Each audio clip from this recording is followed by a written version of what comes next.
Thumbnail और title देखकर तो आप समझ ही गए होंगे कि आज की बुक समरी क्या होने वाली है। तो चलिए वीडियो को देरी किए बिना शुरू करते हैं। Mind management not a time management एक ऐसी बुक है जो प्रोडक्टिविटी को बढ़ाने के लिए पूरी तरह से समय प्रबंधन टेक्निक्स पर फोकस करने के पारंपरिक चुनौती को देता है। डेविड कड़वी द्वारा लिखित यह बुक एक नए दृष्टिकोण को खोज करता है जो कम समय में अधिक सार्थक रूप से काम को पूरा करने की कुंजी के रूप में हमारे दिमाग ध्यान को प्रतिबंधित करने पर जोर देता है। इस बुक का तर्क है कि समय ही एक ऐसी सीमित संसाधन है जिसे विस्तार या कंट्रोल नहीं किया जा सकता। इसके बजाय ऑथर थॉट प्रोसेस और भावनाओं और मानसिक राज्यों को समझने प्रतिबंधित करने की दिशा में ध्यान केंद्रित करके वकालत करता है। अपने दिमाग को प्रभावी ढंग से ऑप्टिमाइज करके हम अपनी प्रोडक्टिविटी का अनुकूलन कर सकते हैं और अधिक सफलता प्राप्त कर सकते हैं। ऑथर कड़वी ने प्रोडक्टिविटी के अपने दृष्टिकोण को फिर से तैयार करने में मदद करने के लिए बुक में बहुत से स्ट्रैटेजीज और कंसेप्ट को प्रस्तुत किया है।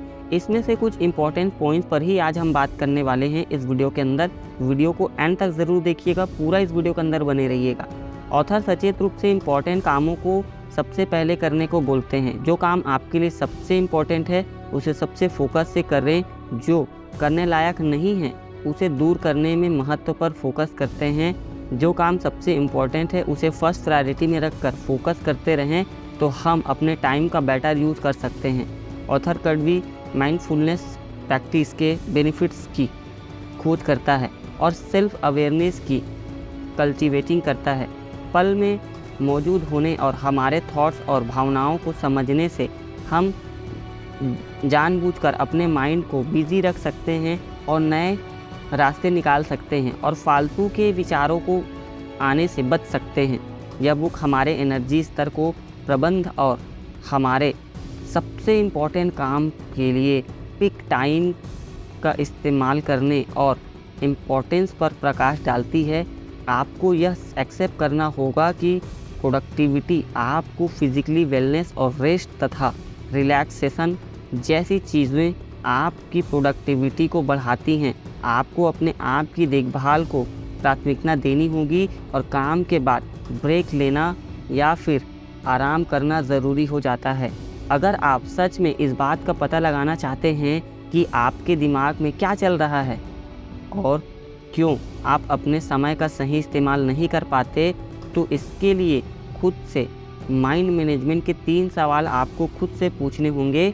नंबर 1, मुझे अभी किस तरह का काम करने की ज़रूरत है? क्या कोई काम बेहद प्रेशर वाला है या क्या मैं अपनी मेंटल स्टेट को उस काम की गाइडेंस कर सकता हूँ जिससे मैं अभी अपनी पूरी तरीके से फैसले ले सकता हूँ। नंबर 2, मैं अभी किस तरह की मेंटल स्टेट में हूँ? क्या मैं अभी इस काम को करने के मूड में हूँ? नंबर 3, क्या कुछ ऐसी चीज़ है जो मैं खुद को सही मेंटल स्टेट में लाने के लिए कर सकता हूँ? आप खुद से इन सवालों को करें और अपने सवालों का जवाब खुद पता लगाएं। समय के साथ साथ अलग अलग हैक्स रिचुअल्स का इस्तेमाल करें, आपकी मेंटल स्टेट को बदलने में मदद करेंगे। फिर चाहे एक्सपीरियंस हो, मैसेज हो, अलग अलग तरह के गाने, अलग अलग तरह की चाय, इन जैसी कुछ भी हो सकता है। आप अलग अलग कामों को करने के लिए अलग अलग जगहों का चुनाव कर सकते हैं। बस कुछ ऐसा करें जो आपको फोकस होने में मदद करे। ऐसा करके आप माइंड को मैनेज कर सकते हैं और अपने माइंड मैनेजमेंट के साथ साथ आप अपने काम को बेहतर तरीके से पूरा कर सकते हैं। कड़वी अपनी खुद की ज़िंदगी में बहुत सारे उदाहरण बताते हैं कि वो अपने समय का मैनेजमेंट कैसे करते हैं, लेकिन उनमें से बहुत सारे तरीके आपके लिए कभी कभी ज़रूरी नहीं लगते। इसलिए अपने तरीके की पहचान खुद करें और ऑथर के बताए गए स्ट्रैटेजीज़ को ध्यान में रखते हुए काम को करने की शुरुआत करें।